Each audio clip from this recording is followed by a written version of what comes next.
27 फरवरी 2019 को शाम के तकरीबन 3 से 4 बजे के बीच दिल्ली के सरिता विहार पुलिस स्टेशन पर एक अनजान व्यक्ति का कॉल आता है और यह अनजान शख्स घबराया हुआ पुलिस को बताता है कि सरिता विहार के पास रेलवे ट्रैक पर एक लड़की की लाश पड़ी है। और जैसे ही पुलिस को यह खबर मिलती है तो तुरंत ही पुलिस उस रेलवे ट्रैक पर पहुंच जाती है और वहां पहुंचकर पुलिस वाले सामने का मंजर देखकर हैरान हो जाते हैं। सामने उस रेलवे ट्रैक पर एक 25 साल की लड़की की बॉडी पड़ी थी और पहली नजर में पुलिस को यह मामला खुदकुशी का लगा। लेकिन जब इस केस की जांच की गई तो इस केस का इतना खौफनाक राज निकलता है जिसके बारे में सोचकर ही रोंगटे खड़े हो जाएं। और आज की हमारी यह कहानी इसी पर ही है।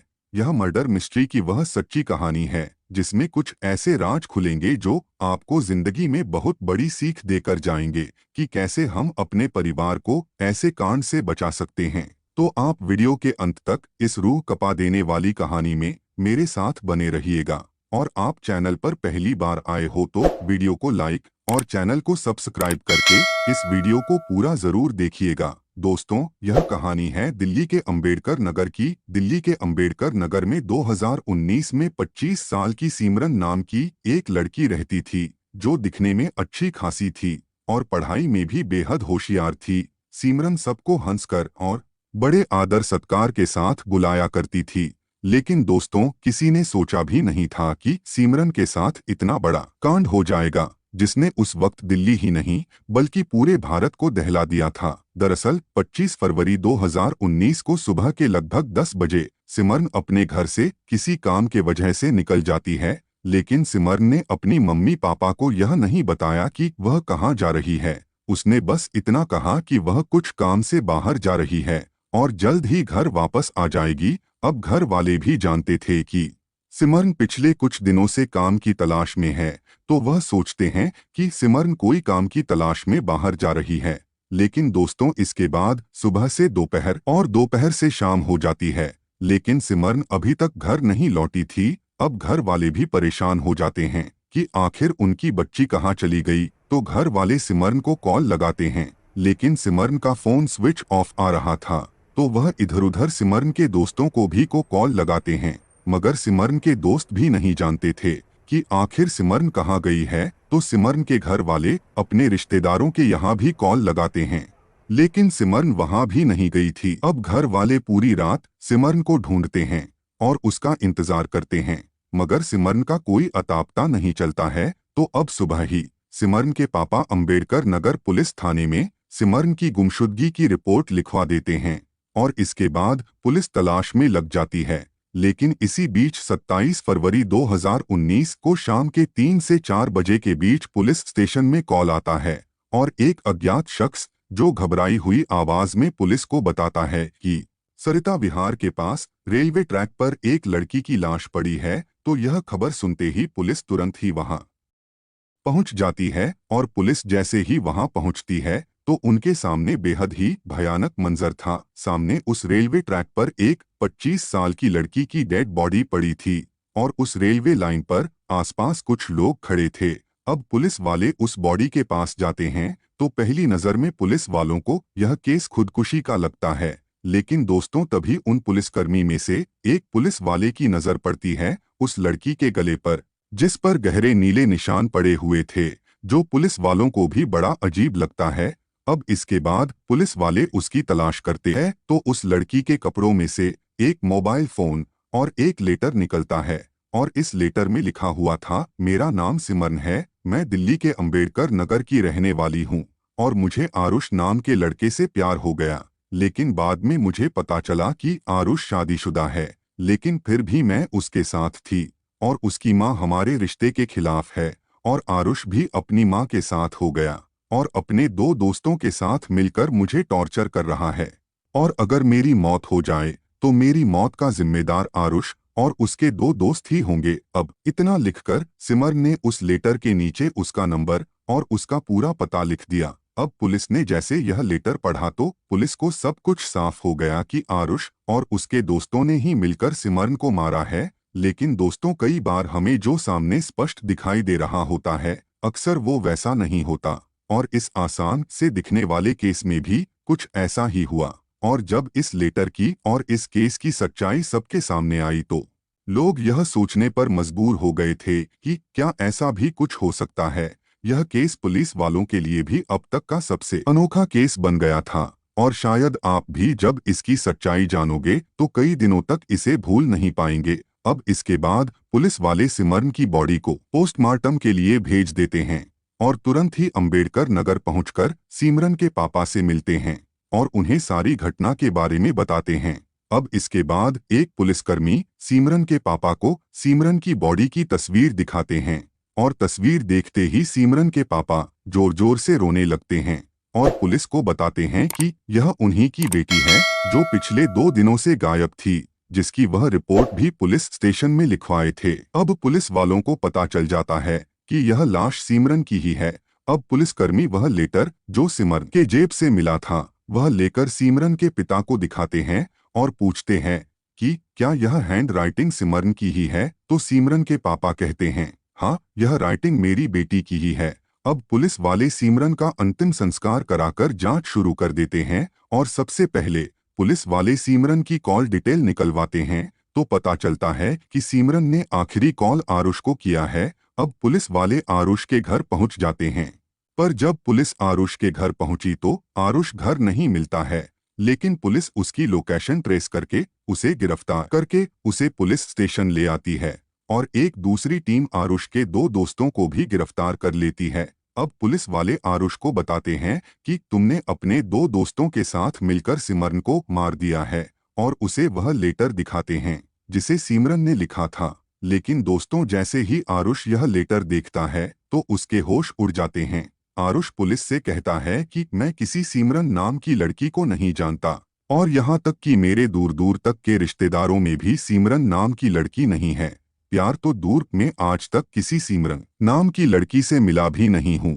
अब आरुष की बात को सुनकर पुलिस को लगा आरुष झूठ बोल रहा है तो पुलिस वाले आरुष से अपने हिसाब से पूछताछ करते हैं, लेकिन अब भी आरुष पर कोई फर्क नहीं पड़ रहा था। उसका एक ही कहना था कि वह किसी सिमरन को नहीं जानता। अब पुलिस राज उगलवाने के लिए सारे प्रयास कर लिए थे, लेकिन अब भी उन्हें आरुष से कोई जानकारी नहीं मिल रही थी। तो पुलिस को भी लगा कि इस केस की जांच अलग तरीके से करनी चाहिए। तो उन्होंने आरुष का फोन लिया और उसकी कॉल डिटेल निकाली तो पता चला कि 25 फरवरी को सिमरन के फोन से आरुष को एक कॉल किया गया था, लेकिन दोस्तों आरुष की तरफ से कोई भी कॉल नहीं किया गया था। और जब आरुष की पुरानी कॉल डिटेल भी निकाली गई तो कॉल डिटेल में आरुष और सिमरन की एक बार भी बात नहीं हुई थी। और यह देखते ही पुलिस वाले हैरान हो जाते हैं कि ऐसे कैसे हो सकता है। अगर कोई प्रेमी प्रेमिका है तो कभी ना कभी तो इन्होंने आपस में बात की होगी। अब पुलिस वालों को भी लगा कि हो सकता है आरुष सही बोल रहा हो। अभी आसान सा दिखने वाला केस पुलिस को एक अलग मोड़ पर ले गया जो पुलिस वालों के समझ से बाहर था कि आखिर यह माजरा क्या है। आरुष कह रहा है कि वह सिमरन को नहीं जानता, लेकिन सिमरन ने खुद अपने हाथों से यह लेटर लिखकर अपनी मौत का जिम्मेदार आरुष को ठहराया है और यहाँ तक 25 फरवरी को आरुष को कॉल भी की थी। अब यह केस एक अजीब पहेली बनता जा रहा था कि यह दोनों आपस में संपर्क में नहीं थे, तो सिमरन ने आखिर उस सुसाइड नोट में क्यों आरुष और उसके 2 दोस्तों का नाम लिखा। और अब इसी उलझन के साथ पुलिस ने एक बार फिर से सिमरन के पापा से मुलाकात की और उन्हें कहा कि आप एक बार फिर सिमरन की हैंडराइटिंग चेक कीजिएगा।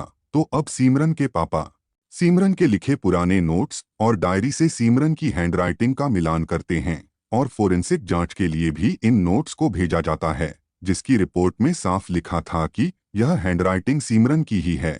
लेकिन दोस्तों इसी जांच पड़ताल के बीच कुछ ऐसा हो जाता है जिसने इस पूरे केस को पलट कर रख दिया। दरअसल सिमरन के पापा जब सिमरन की डायरी चेक कर रहे थे तभी उन्हें सिमरन की एक डायरी के एक कोने में 3 शब्द लिखे हुए मिले।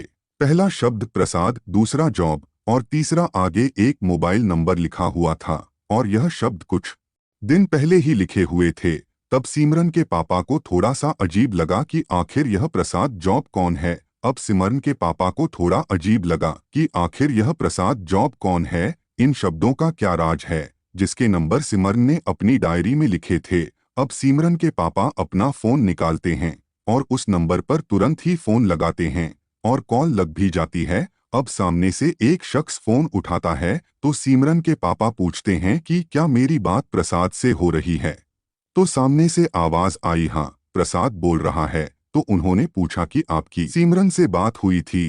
तो सामने वाला बोलता है कि हाँ 20-25 दिन पहले एक जॉब के सिलसिले में बात हुई थी। अब इतनी बात करके सिमरन के पिता फोन रख देते हैं। लेकिन दोस्तों कुछ सेकंड्स की बात करके सिमरन के पापा नोटिस करते हैं कि जब वह उससे बात कर रहे थे तो वह घबराया हुआ सा बात कर रहा था और सिमरन का नाम सुनते ही वह डर गया था।